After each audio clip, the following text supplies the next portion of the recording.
हरे कृष्णा।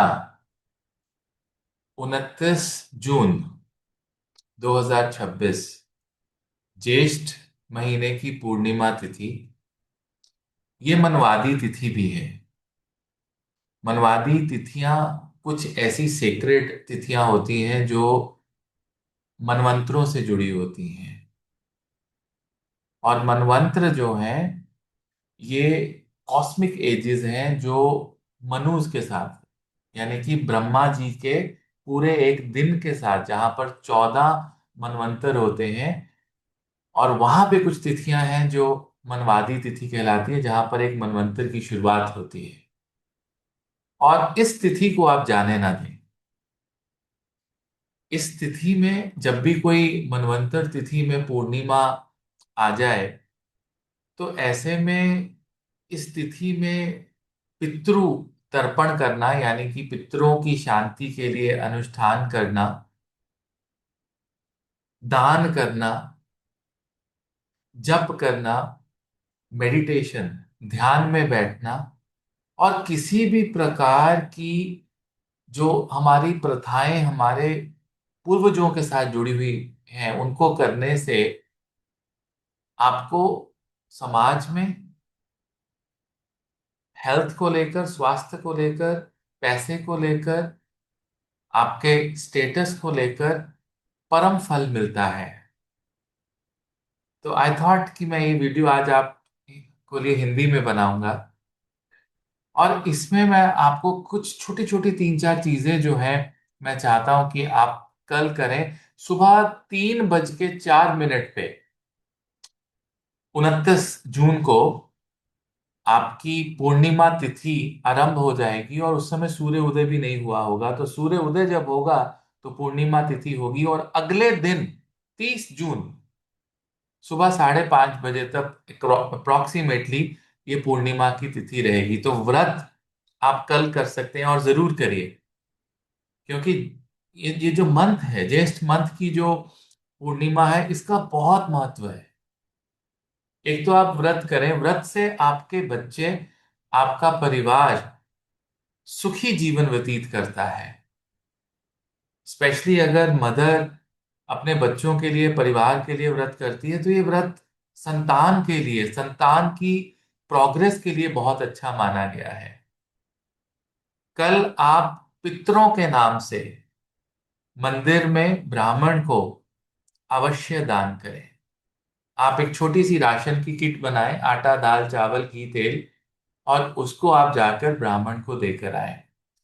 दूसरा, 5 बल होते हैं जब हम कभी भी कोई पितृ शांति करते हैं। तो 5 बल का मतलब है कि आपको 5 डिफरेंट तरह के दान करने चाहिए। जैसे पहला आपने ये ब्राह्मण को दिया, फिर गाय को दे दीजिए, दूसरा फिर कौवा को दे दीजिए, कुत्ते को आप खिला दीजिए, और फिर जो चींटियां होती हैं वहां पर आप कुछ डाल दीजिए।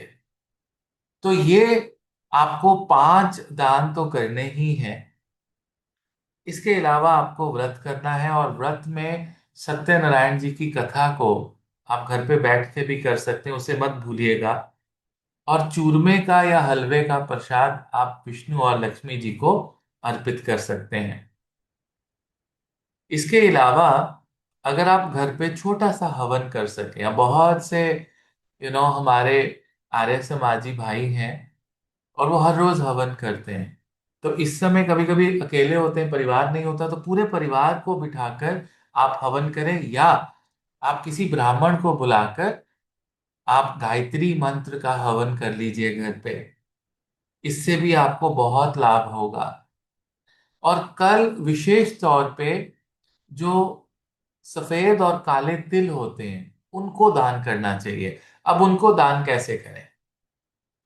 तो जो आपको मैंने 5 बल बताए, जिस तरह के 5 दान हम करते हैं, उसमें जैसे मान लीजिए आप एक रोटी बना रहे हैं, तो रोटी में थोड़े तिल डाल के गाय को आप दे दीजिए।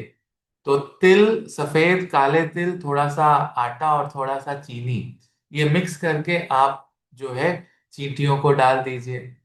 जो आप कुत्ते को रोटी खिलाएंगे उसको भी थोड़ा सा आप तिल उसमें डालिए, रोटी में उनको खिला दीजिए। हाँ, जो बर्ड्स के लिए जो आप करेंगे पंछियों के लिए, उसमें भी थोड़ा सफेद और काला तिल आटे में गूंद कर रोटी बना के उसके छोटे छोटे टुकड़े करके आप बर्ड्स को डाल दीजिए। तो ये करने से आपको समाज में और आपके फाइनेंशियल जो स्टैंडर्ड्स हैं उसमें परम पद की प्राप्ति होती है। तो ये छोटे छोटे उपाय हैं। कल का दिन बहुत इंपॉर्टेंट है, इसको आप मत जाने दीजिएगा। और अगर आप ये उपाय करते हैं तो कई सालों तक, कई जन्मों तक यू नो आपको इसका फल मिलता है। और कल का किया हुआ दान अक्षय है, यानी कि उसका कभी क्षय नहीं होता, वो कभी खत्म नहीं होता। तो कल एक गोल्डन अपॉर्चुनिटी है। मेरा यूट्यूब परिवार, मेरी फैमिली है आप लोग, तो इसमें आप ये जरूर करिए। आपको 100% लाभ होगा, पितृ शांति होगी, आपकी प्रतिष्ठा के अंदर बढ़ोतरी होगी, आपकी फाइनेंशियल स्थिति अच्छी होगी, और आपके बच्चों की सेहत, प्रॉस्पेरिटी, नॉलेज, एजुकेशन, सब में आपको लाभ मिलेगा। सो कल मत मिस करिएगा। जो मैंने आज कहा है इसको प्लान करिए अभी बैठ के, कि कल इसमें से आप कितनी चीजें कर सकते हैं, और आप सारी कर सकते हैं तो आपके ऊपर महाकाल की, महादेव की अत्यंत कृपा है। So I come up with another video. Till then, हरे कृष्णा, हर हर महादेव, शंभू।